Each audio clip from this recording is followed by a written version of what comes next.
यादन्या अपने माँ बाप की आंखों का तारा थी। वो सिर्फ 3.5 साल की थी। उसने अभी तक सही से दुनिया देखी भी नहीं थी। उसके मासूम चेहरे और कोमल शरीर के साथ इतनी हैवानियत की गई थी जिसे मैं ना शब्दों में बता सकती हूँ और ना आप सुन के समझ सकते हो। महाराष्ट्र के मलेगांव में डोंगरे विलेज में 16 नवंबर 2025 को दोपहर 3 बजे वो अपने घर के बाहर अपने दोस्तों के साथ खेल रही थी। घर में उसकी दादी, उसकी माँ जो एक हाउसवाइफ थी और 1 साल की छोटी बहन थी। उसके पापा एक फोटोग्राफर थे और उस वक्त काम से घर के बाहर गए हुए थे।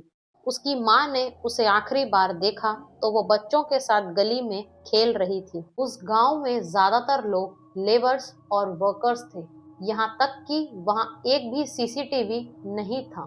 थोड़ी देर के बाद 4 बजे उसकी आवाज आना बाहर से बंद हो जाती है और उसकी मम्मी सोचती है कि वो इतनी शांत कैसे हो गई। उसकी दादी ने कहा हो सकता है कि बच्चे बैठकर खेल रहे होंगे। 15-20 मिनट तक जब उसकी कोई भी आवाज नहीं आई तो उसकी मम्मी ने उसे मोहल्ले में ढूंढना शुरू किया। वो कहीं नहीं मिली। आसपास के सारे एरिया में उसे ढूंढा, वो नहीं मिल रही थी। उसकी मम्मी ने तुरंत उसके पापा और उसके मामा को फोन करके घर पर बुलाया। जिन बच्चों के साथ वो खेल रही थी वो बच्चे भी 2, 3, 4, ज्यादा से ज्यादा 6 साल के थे। गांव वालों ने बच्ची को मिलकर आसपास के सारे एरिया में ढूंढा पर वो नहीं मिल रही थी। उसके पापा ने बिना देर किए 5 बजे पुलिस स्टेशन में कंप्लेंट दर्ज करवाई। एक बच्चे ने बताया कि एक अंकल उसे चॉकलेट देकर अपने साथ ले गए हैं। वो अंकल और कोई नहीं, विजय खैरनार, जो 24 साल का उस गांव में रहता था और अनमैरिड था।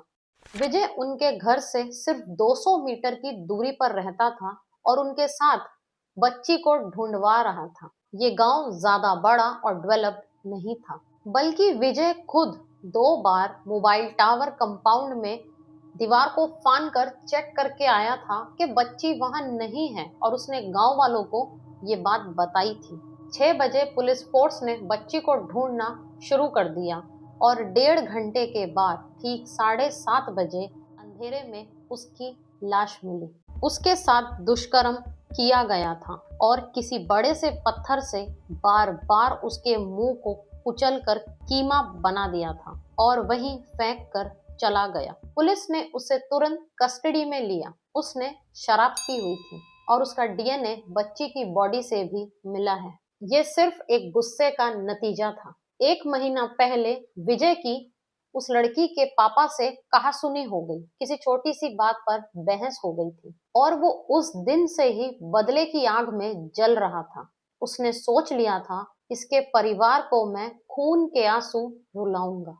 उसने सोच लिया था कि वो उसकी बच्ची का क्या हाल करेगा। वो बच्ची पर 1 महीने से नजर रख रहा था और उस दिन उसे वो बच्ची अकेली खेलते हुए मिल गई। अब वो 7 दिन की कस्टडी में है। कल इसी ने उस बच्चे की मृत्यु की थी।